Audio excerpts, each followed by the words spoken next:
ഒരുപാട് സങ്കടത്തോടെയാണ് ഇന്ന് ആശ്രയം അഗതി മന്ദിരത്തിലെത്തിയത്. അവിടെ പോകുമ്പോൾ ഞാൻ ആദ്യം അന്വേഷിച്ചിരുന്ന ഒരു അമ്മയുണ്ട്, പ്രിയപ്പെട്ട രാജാമണി അമ്മ. ആ അമ്മ ഇന്നില്ല. അമ്മയുടെ ഈ ഭൂമിയിലെ ജീവിതം അവസാനിച്ച് ദൈവസന്നിധിയിലേക്ക് യാത്രയായിട്ട് ഇന്നേക്ക് 16 ദിവസമായി. എപ്പോൾ കാണുമ്പോഴും പാട്ട് പാടി തന്നിരുന്ന അമ്മ, നിറഞ്ഞ പുഞ്ചിരിയോടെ നിന്നിരുന്ന ഒരമ്മ. ആ അമ്മ ഇല്ല എന്നുള്ളത് വിശ്വസിക്കാൻ തന്നെ പ്രയാസമാണ്. ആദ്യം അവിടുത്തെ മറ്റുള്ളവരോടൊന്നും അത് അറിയിച്ചിട്ടുണ്ടായിരുന്നില്ല. കുറച്ച് ദിവസം കഴിഞ്ഞപ്പോൾ ബാക്കിയുള്ള അച്ഛനമ്മമാരൊക്കെ അത് അറിഞ്ഞു. അവർക്കും വലിയ സങ്കടമായിട്ട് അവരിന്ന് ഞങ്ങളോടത് പറഞ്ഞു. ആദ്യം കണ്ടപ്പോൾ തന്നെ എൻ്റെ സ്വന്തം അമ്മ എന്ന് തോന്നിയിട്ടുള്ള ഒരു അമ്മയാണത്.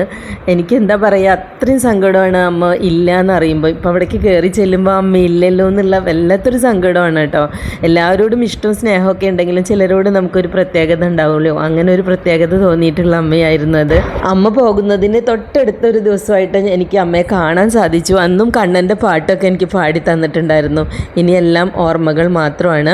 ആ അമ്മയ്ക്ക് വേണ്ടിയിട്ട് ഇനി ഒന്നും ചെയ്യാനില്ല. അപ്പം അതുകൊണ്ട് തന്നെ അമ്മയുടെ അടിയന്തരം ഞങ്ങൾ നടത്തിക്കോട്ടെ എന്ന് ചോദിച്ചു. അതിനുള്ള അനുവാദവും അവിടെ നിന്ന് ഞങ്ങൾക്ക് കിട്ടിയിട്ടുണ്ടായിരുന്നു. അങ്ങനെയാണ് ഇന്ന് ഉച്ചയ്ക്ക് ഞങ്ങൾ അവിടെ എത്തിയത്.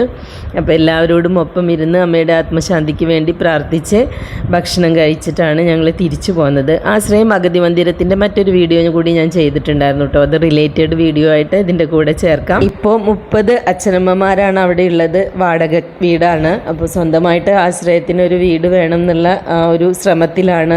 ഭൂമി പൂജയൊക്കെ കഴിഞ്ഞിട്ടുണ്ട്. ഇനി വീടായിട്ട് വരണം. അപ്പോൾ അതിനുള്ള സഹായങ്ങളൊക്കെ മറ്റുള്ളവരിൽ നിന്ന് അവർ സ്വീകരിക്കുന്നുണ്ട്. നല്ല മനസ്സുള്ള ആളുകൾ അവരെ സഹായിക്കട്ടെ. എല്ലാ അച്ഛനമ്മമാർക്കും ആരോഗ്യ സൗഭാഗ്യങ്ങൾ ഉണ്ടാകട്ടെ. ഇന്നിപ്പം അവരോടൊപ്പം ഇല്ലാത്ത ദൈവസന്നിധിയിലേക്ക് യാത്രയായ പ്രിയപ്പെട്ട അമ്മയുടെ ആത്മാവിന് മോക്ഷപ്രാപ്തി ഉണ്ടാവട്ടെ എന്ന് പ്രാർത്ഥിക്കുന്നു.